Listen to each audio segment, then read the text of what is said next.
The holiday season is now here, and for consumers, that means getting an early start on shopping while keeping an eye out for the best deals. That's right. For retailers, it means hoping you have the hottest toys and the newest gadgets that will bring people in. As we dive into the madness of the Christmas shopping season, it's a perfect time to reflect back and remember some of the iconic toys from the years past. In light of the holiday season today, guys, we're going to be checking out top Christmas toys from the 60s and 70s. This is coming from a channel that we are very familiar with on this channel. This is coming from Ray of History. And guys, of course, as always, if you want to get the original link to the video without me pausing or talking during it, then link will be in the description where you can watch this entire reaction. And definitely consider checking out Ray of History's channel. He does all of these kind of nostalgic compilations and more. So I'll definitely recommend checking out his channel if you guys haven't already. I'm really excited to get into this one, guys. Now, I'm not too familiar with the Christmas toys of the 60s and 70s, but I'm really excited to find out what was going on back then. Maybe I'll see some things that I recognize, but I'm sure a lot of you guys will definitely recognize probably majority of these things. Guys, I'm doing a reaction to National Lampoon's Christmas Vacation. It'll be dropping on Christmas Eve, so if you guys want to tag along for that movie reaction on the Patreon, link in the description. As well as, guys, you know, I've got so much stuff on that Patreon at this point. I've gotten so many movies on there I'll put on screen. I'm also doing some album reviews and some sitcom watch parties. I'm currently watching Married with Children, so if any of you guys want to get a general perspective on some of the classics you guys would have grown up with and more, then I'll definitely recommend checking out the Patreon. Link in the description below. Great way to support the channel, guys, if you love my content. Of course, don't forget to subscribe to the channel, like the video, so I know you guys want to see more, and let me know what other things you guys want me to check out. But guys, with that being said, let's get straight into this video. Let's go. The holiday season is now here, and for consumers, that means getting an early start on shopping while keeping an eye out for the best deals. That's right. For retailers, it means hoping you have the hottest toys and the newest gadgets that will bring people in. As we dive into the madness of the Christmas shopping season, it's a perfect time to reflect back and remember some of the iconic toys from the years past. In this video, we will take a look back at the most popular toys for Christmas during the 1960s and 1970s. Okay, look, I'm excited, man. Let's see. Etch A Sketch was originally known as L'écran magique, which translates to magic screen. It was invented by a French electrical technician named André Cassagne. What is this? Cassagne tried to get someone to produce his product for a year until Ohio Art Company came along and decided to spend Oh, I've seen one of these things before. Like, I remember, like, I don't know how I had one of these. I think this was my parents, and they just had it. And I remember playing with this. Like, you do something on the side, you draw this dial thingy, and then you can draw pictures on it. From what I'm aware. Okay, this one isn't too far gone. Like, in terms of, I kind of feel like I remember this, but only by like just random. It was, I don't even think many people my age probably more know about this, but I'm somewhat familiar with this. This is looking interesting. Produced his product for a year until Sketch. Ohio Art Company came along and decided to spend $25,000 on the licensing rights. In the process, the toy was renamed. The company then began advertising the Etch A Sketch on television in some key times, and it etched its way onto Santa's wish list all around the country by 1960. Wow. That was popular back then. Okay. Yeah, man. Ain't nobody asking for an Etch A Sketch for their Christmas list this time, anytime like now. Do you know what I'm saying? This is, Gen Zers, I'm not asking for this. This is definitely a thing of the past, but I'm sure something that will bring back a lot of memories for a lot of you guys watching. But that's interesting, man.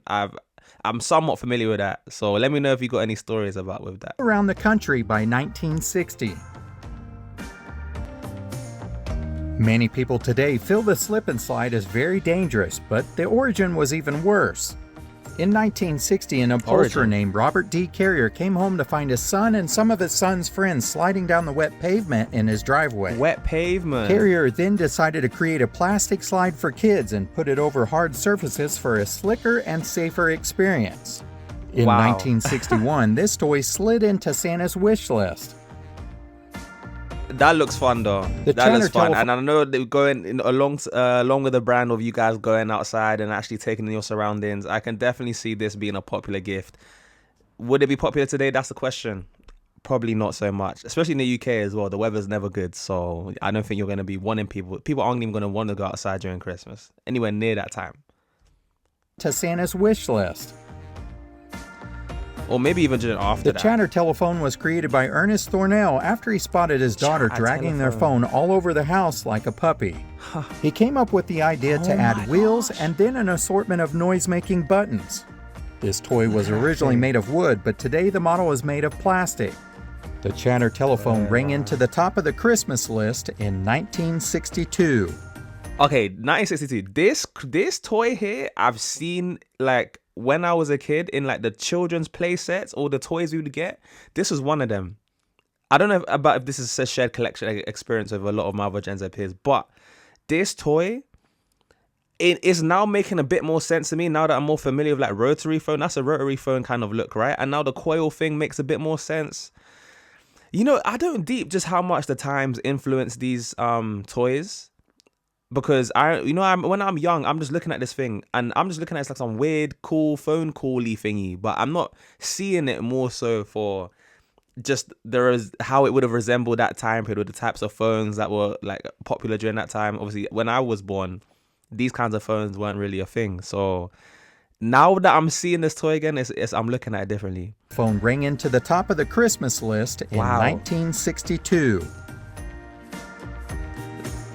1963's Christmas list was heated up with the Easy Bake Oven. Time has proven that this was a brilliant idea, but in 1963, parents were concerned about the safety when it debuted. Okay, In order to address those worries, the toy company Kenner installed 2 100-watt bulbs as a heating source to reduce the chance of burns. You were getting burned from these things? Okay. Barbie had been ruling the doll world since it was first marketed towards girls in 1959. Then Hasbro decided that they needed something for boys. So in 1964, G.I. Joe fought his way to the top of the Christmas list. The company decided to keep the word doll out of the G.I. Joe lexicon and instead chose the word action figure. Throughout the years, G.I. Joe has gone through many different changes with appearances and sizes, but his rugged toughness remains. Okay, yo, let me know if these are bringing back any memories for you guys. I feel like I don't know too much about G.I. Joe. But I feel like I remember watching a movie called G.I. Joe, but I'm pretty sure there was a movie on this. I could be wrong though. You guys correct me if I'm wrong. But again, I didn't realize these were toys. With appearances and sizes, but his rugged toughness remains. This is crazy. The game of Operation was invented in 1964 by John Spinello, who was a student at the University of Illinois.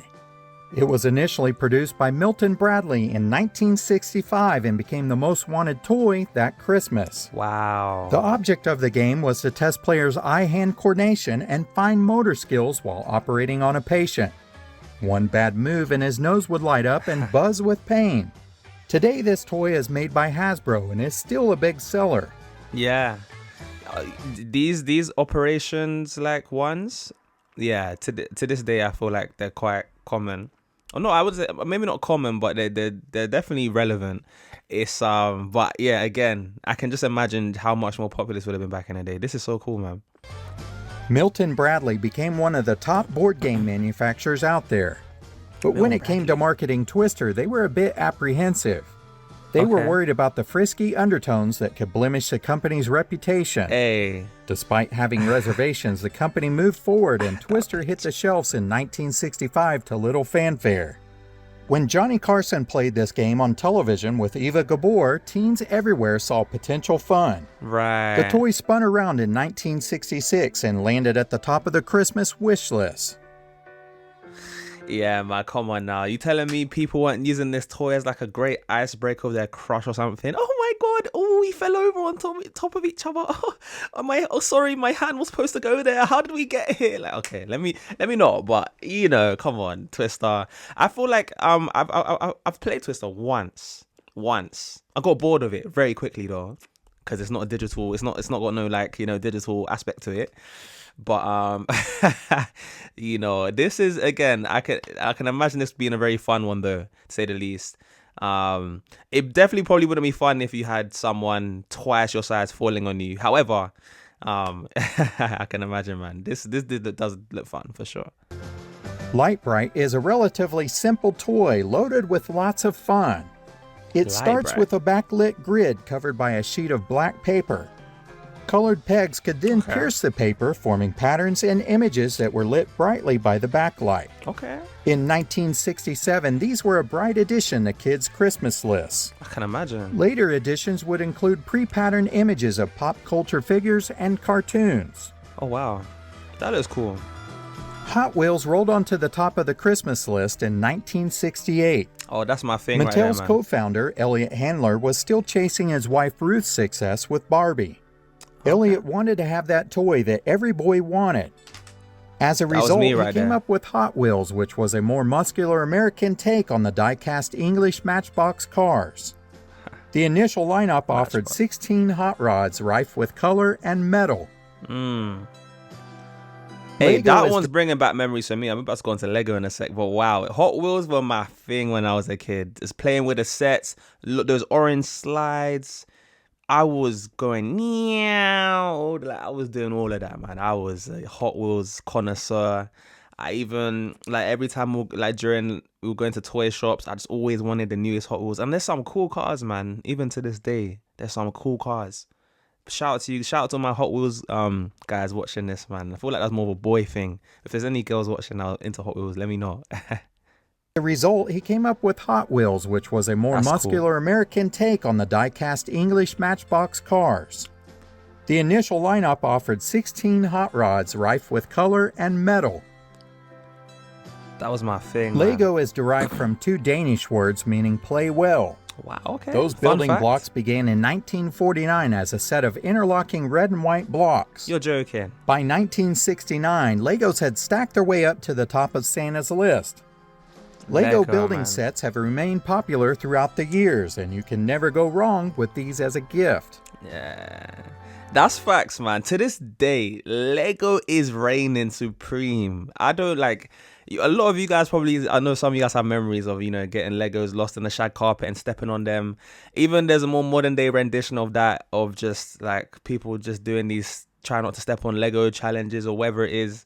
But this Lego stuff, wow, considering how this is popular from the 60s and 70s and is managed to reign supreme today, I don't know what it is about this building blocks type thing that sparks your imagination. And I feel like as a kid, your imagination runs wild. So maybe that was the formula for a popular toy. You gotta have it trigger your imagination, and you can build whatever you want with it. Lego, and come on now, who doesn't know about Lego? Years, and you can never go wrong with these as a gift. To this day, man, that's probably about this toy was made of non-expanding recreational foam, which has been shortened to Nerf. It was marketed as the world's first indoor ball, and it became an instant hit with Parker Brothers. The Nerf ball bounced its way onto the top of many kids' Christmas lists in 1970. Over 4 million units were sold in the first year alone.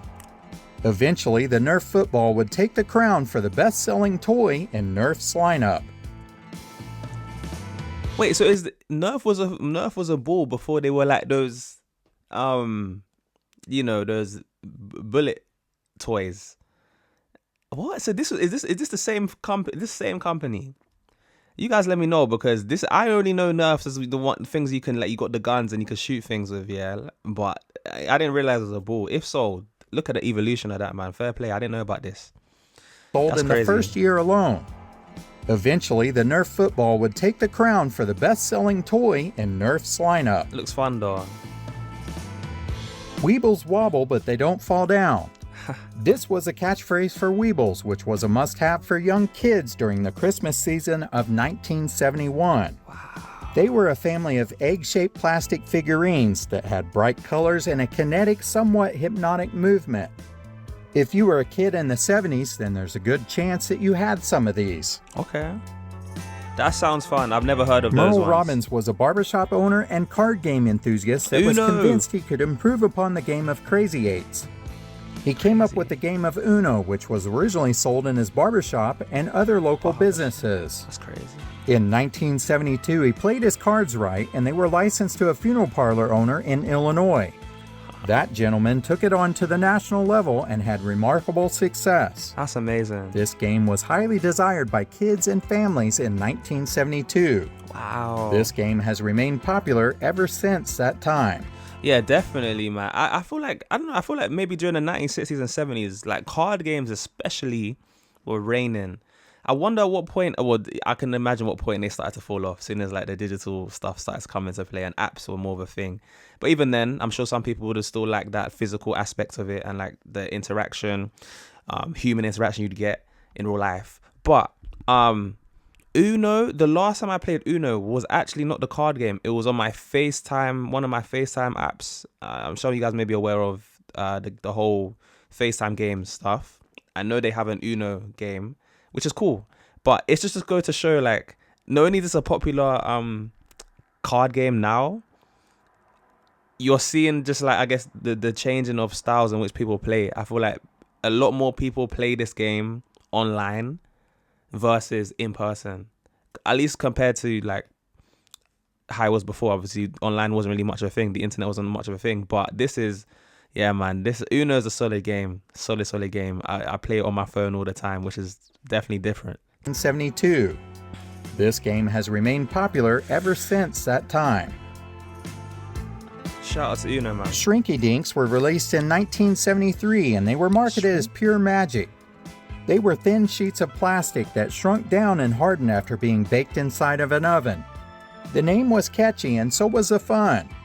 Christmas of 1973 had a little bit extra baking going on with these toys. Wait. So they you like put them in the oven over there, right? And they like put in oven for 3 magic minutes, and this shrinks to this. Oh, I've seen something like this before. This, like, don't they have these kinds of things where like you can grow plants? Like they start off small and then like they're like toys and you grow them and they just get bigger. That looks cool though.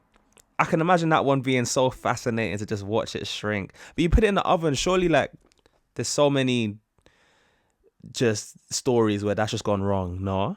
You guys let me know, man. Let me know if any of these are like really bringing back memories. The name was catchy and so was the fun. Christmas of 1973 had a little bit extra baking going on with these toys. Extra bacon. Wow. In 1958, people began sidewalk surfing when they attached roller skate wheels to a board and then gave it a go. In the early 1970s, the creation of urethane wheels led to a smoother ride, and this toy skated its way onto many kids' Christmas lists. Okay. So it's a skateboard, right? Gary Ross Dahl was once having drinks with his friends when he thought up the idea of having rocks as pets. He believed that they would be the best pet because they required no effort. Oh, we know about this. The idea was paired with clever marketing and lucky timing.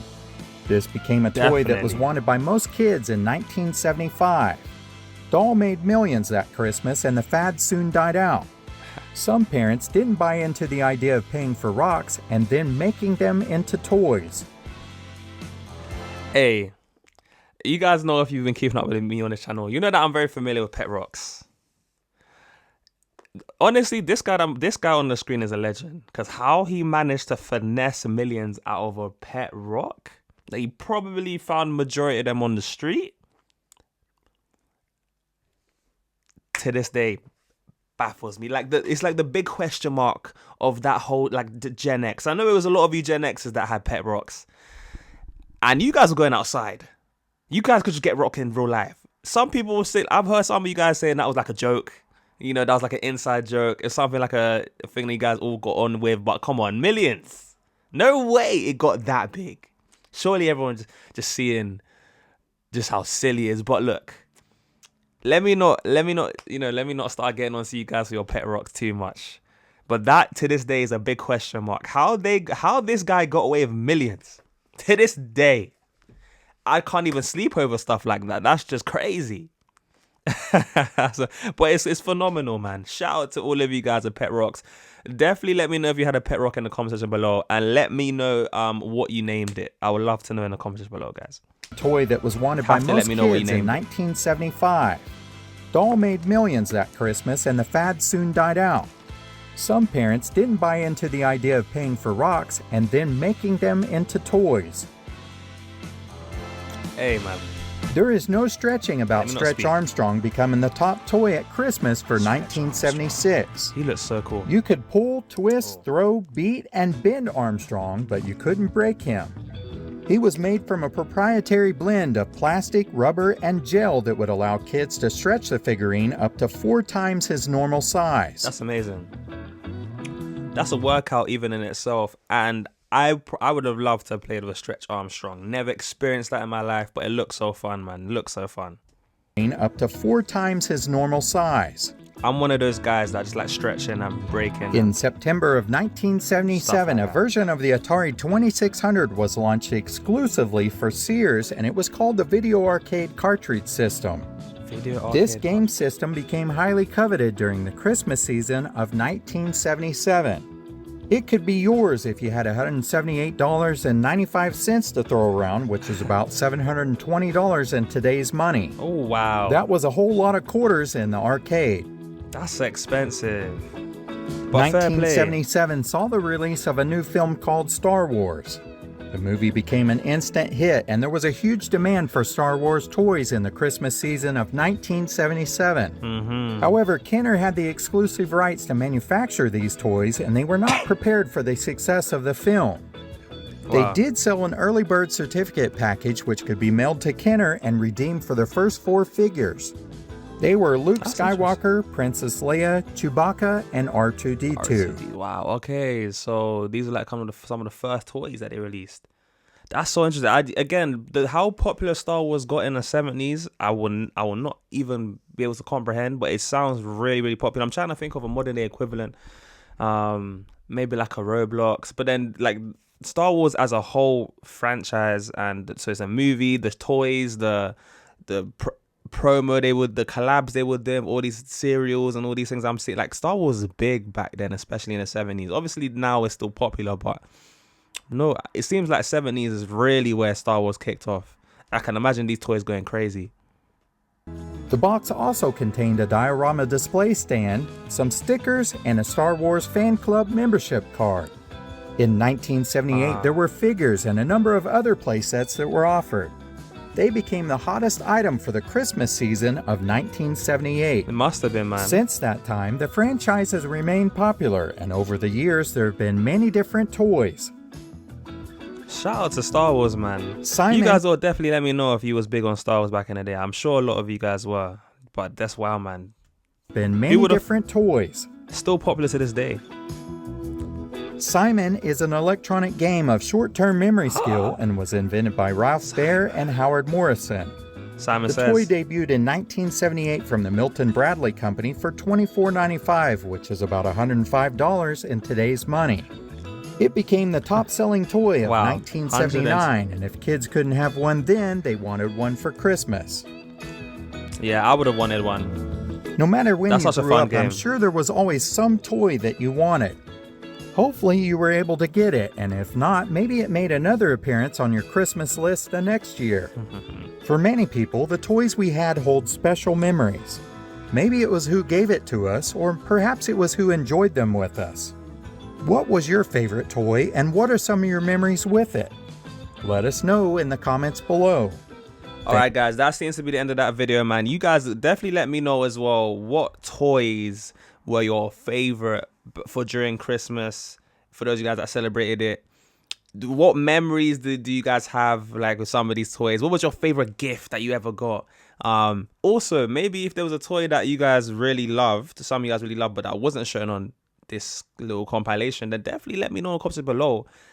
Just drop a bunch of toys that you guys just remember, the memories, the times, like how exciting it was, even just some general memories of this time period, like, you know, the days leading up to Christmas, seeing your presents under the tree, I'm guessing, and then getting to open them, and the shock and excitement, the family aspects of it. But guys, I would love to know all of these things in the comment section below. Let's get a bunch of these just Christmas vibed memories, you know, in the comment section. As speaking of which, let's get a green heart in the comment section below, just on brand with the Christmas spirit. Green or red, actually, we'll do either or. And let's light up that comment section no pun intended, in the holiday spirit.